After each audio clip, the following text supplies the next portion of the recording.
मैं एम नफीस रशीद, आप देख रहे हैं भारत न्यूज 247। वीडियो को आखिर तक देखें। मेरी गुजारिश है आपसे, अगर अच्छी लगे तो इसको शेयर करें, क्योंकि मामला हर आदमी के स्वास्थ्य से जुड़ा है। और खास करके उत्तर प्रदेश से जिस तरह हमारे पास में मैसेज आते रहते हैं, हम अक्सर उत्तर प्रदेश को लेकर ज्यादा कवरेज करते हैं, क्योंकि हमें लगता है कि उत्तर प्रदेश के अंदर योगी की सरकार है और ज्यादा काम होने की जरूरत है। हालांकि काम हो भी बहुत तेजी में रहा है, ऐसा भी नहीं कहूंगा मैं।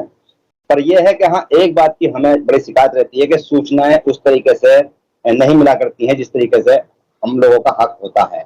अधिकार है हम लोगों का सूचनाओं पर, सूचनाएं नहीं मिलती हैं। मैं जोड़ना चाहूंगा इस संदर्भ में आसिफ को, जो कि एडवोकेट हैं। और उससे पहले मैं थोड़ा सा आपको जानकारी दे दूं। एक मैसेज वायरल हो रहा है और बड़ी सही स्पीड पकड़ी हुई है इस मैसेज ने। ये मुरादाबाद के किसी व्यक्ति ने लिखा है, इसका नाम तो नहीं लिखा है, पर हाँ, हर व्हाट्सएप ग्रुप के अंदर, वे व्हाट्सएप वे फेसबुक पर ये मैसेज अच्छी तरह से पढ़ा जा रहा है। इसके अंदर लिखा है, आओ मिलकर आवाज उठाएं। मुरादाबाद की जनता चाहती है, आखिर इसका जिम्मेदार कौन? मुरादाबाद के निजी अस्पतालों में ओपीडी रेड तय किया जाता है डॉक्टरों का, यानी कि जो एमबीबीएस डॉक्टर हैं या जहां नर्सिंग होम चल रहे हैं, निजी नर्सिंग होम चल रहे हैं, उनमें डॉक्टरों की जो फीस लिखी गई है वो 1800 रुपए लिखी गई है, किसी की 800 लिखी गई है, किसी की 900 लिखी गई है, किसी की 700 लिखी गई है। इस तरह से इनके सबके नाम बाकायदा इस लिस्ट के अंदर बना के पेश किए गए हैं कि कौन सा नर्सिंग होम है और कौन से नर्सिंग होम के अंदर कौन से डॉक्टर की कितनी फीस है। साथ ही साथ ये भी दर्शाने की कोशिश की गई है इस आर्टिकल के अंदर कि अगर कोई 1800 रुपए अपनी फीस वसूल करता है किसी मरीज को देखने के लिए ओपीडी में, तो ये भी बताने की इसमें कोशिश की गई है कि वो अगर 2 बार देखता है तो 2 बार डबल फीस हो जाती है। यानी कि एक डॉक्टर ने एक मरीज को एक बार देखा तो 1800 रुपए उसको फीस देनी है। उसके बाद में अगर दोबारा देखना है तो 1800 फिर अदा करने पड़ते हैं। इस तरह से एक गरीब आदमी कैसे इलाज करा पाएगा अपना? दूसरा, इसमें शर्त ये भी, यानी कि सवाल ये भी खड़ा किया गया है इस आर्टिकल के अंदर कि सरकार इस पर ध्यान दे कि एक डॉक्टर प्रतिदिन कम से कम 100 मरीज देखता है अपने अपने यानी के चैम्बर के अंदर, कार्यालय, अपने अपने ऑफिस के अंदर बुलाकर मरीजों को। और ज्यादातर ये भी इसके अंदर लिखा गया है कि ये डॉक्टर जो हैं बड़े बड़े सरकारी हॉस्पिटलों के अंदर भी यानी के सरकारी नौकरियां कर रहे हैं, फिर उसके बाद में अपना निजी हॉस्पिटल चलाते हैं। यानी कि जो सुविधाएं सरकारी हॉस्पिटल में मिलनी चाहिए थी वो सरकारी हॉस्पिटल में ना मिलकर प्राइवेट में ये लोग देते हैं। अच्छा चेकअप करते होंगे, क्योंकि मामला 1800, 1900, 700, 900 का भी जो ठहरा है। पर खैर बात जो आती है इस आर्टिकल के माध्यम से, किसी नॉर्मल व्यक्ति ने ये लिखा है, समाज हित की बात करते हुए वो कह रहा है कि दोनों जगह नुकसान हो रहा है, सरकारी नुकसान भी हो रहा है और साथ ही साथ सामाजिक नुकसान भी हो रहा है, यानी कि लोगों की जेबें काटी जा रही हैं। इसी संदर्भ में मैं बात करूंगा बिजनौर निवासी एडवोकेट कासिद से, जो कि अक्सर सामाजिक मुद्दे उठाते रहते हैं। मैं जोड़ने की कोशिश कर रहा हूं एडवोकेट कासिद को। जुड़ चुके हैं मेरे साथ में एडवोकेट कासिद। स्वागत है कासिद आपका भारत न्यूज 247 में। बहुत बहुत शुक्रिया सर। एक मैसेज घूम रहा है कासिद जी, हम जानना चाह रहे हैं आपसे कि लिखा जा रहा है कि मुरादाबाद का ये मामला मैसेज है। हो सकता है कि बिजनौर भी आप रहते हैं, बिजनौर हो, रामपुर हो, बरेली हो या हापुड़ हो या खास तरह से मेरठ, तो भाई बड़ा जिला है, वहां पर बहुत सारे नर्सिंग होम बहुत पहले से बने हुए हैं। मेरठ का भी मामला ऐसे ही रहेगा शायद, हो सकता है। अमरोहा की भी मैं बात करता हूँ, संभल की भी मैं बात करता हूँ। कासिद, आप घूमते रहते हैं, क्या आपको ये जानकारी है कि इस तरह डॉक्टर फीस लेते हैं 500, 900, 1900, 1800 रुपए? जी सर, बिल्कुल फीस ले रहे हैं सर। मेरा खुद, मैं 1-2 पेशेंट के साथ गया हूँ अपने रिश्तेदारों के साथ, अपने परिवार वालों के साथ। तो सर ऐसा वो समझो कि जैसे कि लूट मचा रखी है इन लोगों ने सर। अच्छा, नहीं कभी शिकायत सुनने को आती है कि भाई कोई गरीब आदमी कैसे भरेगा इतनी फीस? सर शिकायतें तो बहुत होती हैं। गरीब लोग अपनी आवाज को बेचारे उठा ही पका पाते हैं, उनकी कौन सुनता है, उनकी बात कौन सरकार तक ले जाता है? सर उनकी बात तो वो लोग भी सरकार तक नहीं ले जाते जो उनसे वोट लेते हैं झूठे वादों पर। वो भी कभी उनकी बात सरकार के सामने नहीं कहते। तो सर वो तो लोग परेशान हैं ही बेचारे। पर सरकार में तो भाई बाबा योगी हैं, और योगी बाबा ने तो कहा है खास करके कि जनता को राहत दी जाए, और सरकारी हॉस्पिटलों का ऐसा नहीं है कि अच्छा बजट नहीं है उत्तर प्रदेश के अंदर। सवाल ये खड़ा होता है कि इतनी फीस ये ले रहे हैं, सरकारी हॉस्पिटलों की हालत दुरुस्त नहीं है। कासिद, कहाँ तालमेल बिगड़ता नजर आता है आपको? सर पूरा सिस्टम ही खराब लग रहा है। सर असल में क्या है कि अगर हम सरकारी हॉस्पिटलों के अंदर वो सुविधाएं देंगे जो हमें प्राइवेट में मिल रही होगी, तो फिर क्यों गरीब लोग प्राइवेट अस्पताल जाएंगे? सर आज जो है केजरीवाल जी ने दिल्ली में काम किया है तो लोग नहीं जाते प्राइवेट, बहुत लोग सरकार की तरफ दौड़ रहे हैं, सरकारी अस्पतालों की तरफ जा रहे हैं। और सर इम्पोर्टेंट बात यह भी है कि अगर सरकारी में ये सारी फैसिलिटी मिलेंगी तो प्राइवेट वाले ऑटोमेटिक अपनी औकात पर आ जाएंगे और सही पैसे लेने लगेंगे। सर कहीं ना कहीं सही, सर कहीं ना कहीं जो हमारा जो पूरा सिस्टम जो है सर, पूरा सिस्टम खराब है। और सर सिस्टम की वजह से गरीब आदमी पिस रहा है। सर मैं गया था, मेरे मामा थे खुद के, उनके एक्सीडेंट हुआ था सर, तो हमने पहले मुरादाबाद एडमिट किया था, तो वहां पे भी फिर सर हमने मेरठ एडमिट किया था। तो हम देखते थे कि हम किसी भी हॉस्पिटल के डॉक्टर को बुला लेते थे। अच्छा। तो वो 1500-2000 रुपए लेता था और 10-15 मुश्किल से 5 मिनट देखता था सर। और सर अगर हम दोबारा दिखाना होता था 1 घंटे बाद, 1.5 घंटे बाद, तो सर उसकी फीस दोबारा पे करनी पड़ती थी सर। ऐसा हमारे साथ भी हुआ सर, बिल्कुल सच है ये बात। इसमें एक चीज और लिखी हुई है कि ये जो डॉक्टर पर्चा लिखते हैं दवाई का, बाहर से दवाई देने के लिए, तो उसमें कुछ मेडिकल तय है, कुछ मेडिकल यानी कि जो होते हैं वो मेडिकल तय हैं, जहां से आप दुकान यानी कि दुकान से आप जो दवाई लेंगे वो इनके तय हॉस्पिटल यानी के होते हैं, नजदीक हॉस्पिटल के होते हैं, और वहीं से दवाइयां मिलती हैं, कहीं और दवाइयां मिलती ही नहीं है। वो तो क्या कंपनियां इनकी मर्जी से दवाइयां बनाती हैं क्या? सर इसमें जो है असल में इनका क्या होता है, इनका पूरा अपने ही मेडिकल होते हैं।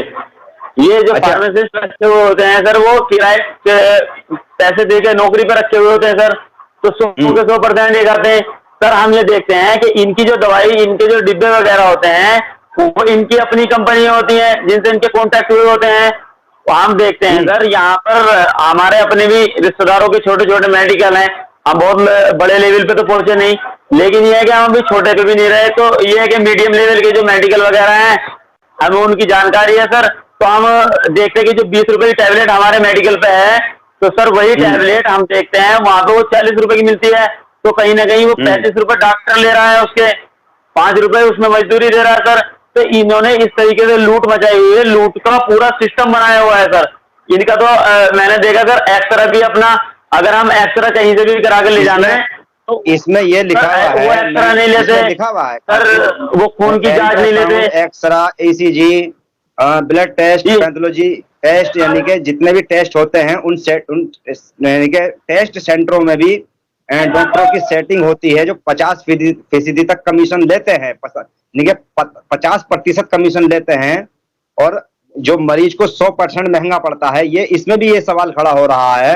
तो मैं थोड़ा जानना चाह रहा था कासिद आपसे कि कभी कोई ऐसा आदमी मिला आपको, कोई इस पर आधिकारिक तौर पर शिकायत करता हो और उसके बाद में कार्रवाई ना हुई हो?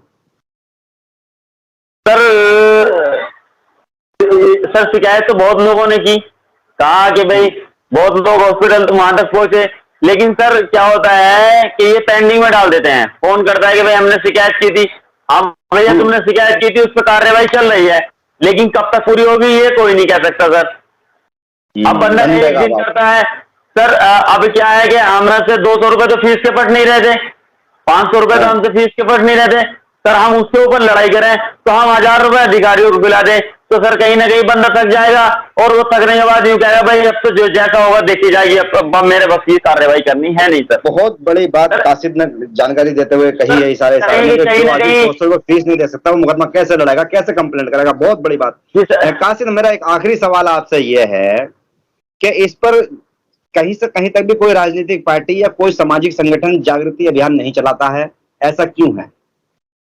सर कहीं ना कहीं ऐसा लगता है कि इन सब लोगों के हफ्ते बने हुए हो, महीना बना हुआ हो, 15 दिन बने हुए हो सर, कहीं ना कहीं उनसे पैसे ले रहे हो सर। सिस्टम को खाने के लिए एक आदमी कभी नहीं खाता कभी भी हम एक बात पे ध्यान देंगे, हम और आप इस चीज पे बहस कर रहे थे राशन कार्ड पर। आप हमसे सवाल कर रहे थे कि सरकार जो है गरीबों से राशन वसूल करेगी। सर हमने बड़ा माकूल जवाब दिया था, अपनी नजरों में माकूल था हमारा, सरकार की नजरों में क्या था ये तो वो जानती होगी, कि सर जिन एसडीएम और डीएम ने वो प्रमाण पत्र राशन कार्ड जारी करे थे, तो उन्होंने पात्र लोगों के जारी क्यों करे, अपात्र करने चाहिए थे। तो सर ऐसे ही सिस्टम इन सबका है सर, ये जो है ऊपर से नीचे तक पैसे खाते हैं और ये पैसे खा रहे हैं 100%। अगर ये पैसे नहीं, मैं एक बात देखता हूं सर, हमारे यहाँ पर दीवान दरोगा, अगर तुम उन्हें 100, 200, 1000 रुपए ना दो रिश्वत के, तो सर्वे कल तुम्हारे सिर पर आकर खड़े हो जाते हैं। लेकिन ये कहीं ना कहीं करोड़ों रुपए की लूट करने वालों के पास नहीं जा रहे हैं, वो दिन की लाखों रुपए की लूट कर रहे हैं उनके पास नहीं जा रहे, तो कहीं ना कहीं इनके पास उसका परसेंटेज तो आ रहा है सर। बिल्कुल इस बात की सर, इनकी खामोशी, हमारे अधिकारियों की खामोशी, हमारी सरकार की खामोशी, हमारे विधायक सांसदों की खामोशी, हमारे और अन्य इन सबकी खामोशी तो ये बयान कर रही है सर कि इन लोगों का पैसा जो है ये सब मिल बांट कर खा रहे हैं कहीं ना कहीं। अगर ऐसा नहीं है तो फिर हम देखते हैं सर कि जरा सी कोई बात हो जाए हिंदू मुस्लिम की, तो जिस विपक्षी पार्टी के नेता जो है धरना लगा लेते हैं, क्यों नहीं लगा रहे किसी हॉस्पिटल वाले के खिलाफ सर। और सर कहीं ना कहीं ये बात भी है कि सरकार जो है स्वास्थ्य में हमारे हिंदुस्तान के अंदर स्वास्थ्य में काम करने पर नाकाम रही है और नाकाम हो रही है सर। अगर ये कामयाब होते तो फिर हम कोई जिल्लत ही नहीं झेलनी पड़ती सर। असल में ये तो हम हमारी सरकार जो सरकार की वजह से हमें झेलनी पड़ रही है, हमें अच्छे अस्पताल नहीं दे पा रहे, अच्छे डॉक्टर नहीं दे पा रहे सर। कासिद साहब, हमारे पास समय कम है, थोड़ा जरा हम आपसे कहेंगे कि भाई अगली बार कोशिश करते हैं कि फिर आपको इस मुद्दे पर लाया जाए। बहरहाल एक बड़ा सवाल ये खड़ा हो रहा है, कासिद भी ये सवाल कर रहे हैं कि कहीं ना कहीं मिली भगत है मेडिकल हॉस्पिटल वालों की, डॉक्टरों की, और जितने भी जांच सेंटर चलते हैं आसपास प्राइवेट नर्सिंग होमों के, सब मिल बांट के आपस में एक दुकान चला रहे हैं, कारोबारी दुकान जिसको कहा जा सकता है कि स्वास्थ्य से जुड़ा बिजनेस, स्वास्थ्य से जुड़ा कारोबार, यानी कि अब डॉक्टर नहीं है भगवान। तो कुल मिलाकर अब सामाजिक संगठन कितना आगे को आते हैं और राजनीतिक संगठन कितना इस पर बात करते हैं और सरकार किस तरह से कार्रवाई करती है, ये देखना होगा। बहरहाल अभी तो जनता को लुटना ही होगा, क्योंकि जनता उत्तर प्रदेश की नहीं पूरे भारत की है और ये भारत की जनता का अधिकार है लुटना, अधिकार हो चुका है। मौलिक अधिकार की बात नहीं हो रही है यहाँ पर, यहाँ लुटने की बात हो रही है। अगर आपको बीमार पड़ना है, बीमार पड़ने से पहले सचेत यानी कि जागरूक हो जाओ, अपनी जेब नोटों से भर के तैयार रखो। आपको अगर अच्छा अपना इलाज करवाना है तो जमीनें बेचने के लिए तैयार हो जाओ, मकान गिरवी रखने के लिए तैयार हो जाओ, बहन बेटियों के जेवर गिरवी रखने के लिए या उनको सुनार के यहाँ पर वापस बेचने के लिए तैयार हो जाओ, तब आप कहीं अच्छा स्वास्थ्य हासिल कर सकते हैं। बहरहाल डॉक्टरों की आ रही है पूरी हवा उत्तर प्रदेश की, जिस तरह से इस मैसेज के अंदर पोल पट्टी पूरी खोल के रख दी है, यही कहा जाएगा कहीं ना कहीं बहुत बड़ा भ्रष्टाचार देखने में आया है, जिसका कोई इलाज होता नजर नहीं आता है। बहुत बहुत शुक्रिया कासिद हमसे जुड़ने के लिए। बहुत बहुत शुक्रिया सर जोड़ने के लिए और गरीब मजलूमों की आवाज उठाने के लिए सर। मैं एम नफीस रशीद, आप देख रहे थे भारत न्यूज 247। चैनल को सब्सक्राइब करें और साथ ही साथ वीडियो पर कमेंट्स करके बता दिया करें कि ये खबर, ये प्रोग्राम आपको कैसा लगा, और शेयर वहां तक कर दें जहां तक लगता हो कि हाँ ये समाज की आवाज है और जरूरत है इस आवाज को आगे तक पहुंचाने की।